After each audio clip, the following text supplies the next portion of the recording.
যদি তোমার দুনিয়ার সম্পদ নিয়ে কোনো প্রশ্ন থাকে, তাহলে একটা কবরস্থানে গিয়ে দাঁড়াবেন। ওখানে গিয়ে একটা প্রশ্ন করবেন, যে ব্যক্তি ওই কবরস্থানে শুয়ে আছে তার কত সম্পদ ছিল, তার কত আত্মীয় স্বজন ছিল, আজকে সে শূন্য হাতে। যদি তোমার রিজিক নিয়ে প্রশ্ন থাকে, তাহলে একটা পাখির কাছে যাবেন। ওখানে গিয়ে নিজেকে প্রশ্ন করবেন যে পাখিকে কিভাবে আল্লাহ রিজিক দান করে। সে তো শূন্য হাতে, মানে সন্ধ্যাবেলায় ভরা পেটে সে আসে।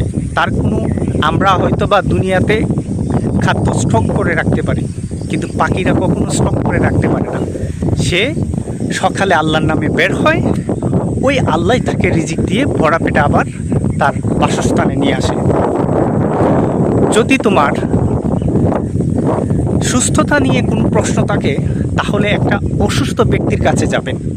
নিজেকে প্রশ্ন করবেন যে আল্লাহ তাআলা, প্রশ্ন করবেন যে এখনও আল্লাহ আপনাকে সুস্থ রেখেছেন, অতএব আল্লাহর দেওয়া রিজিকগুলা অস্বীকার করার কোনো সুযোগ নাই। আল্লাহর ইবাদত করুন। রিজিক, হায়াত, মৌত, ধন সম্পদ সব কিছু আল্লাহর হাতে।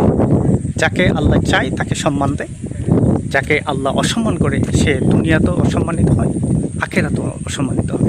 অতএব আল্লাহর ইবাদত করুন। ভালো থাকবেন। আসসালামু আলাইকুম।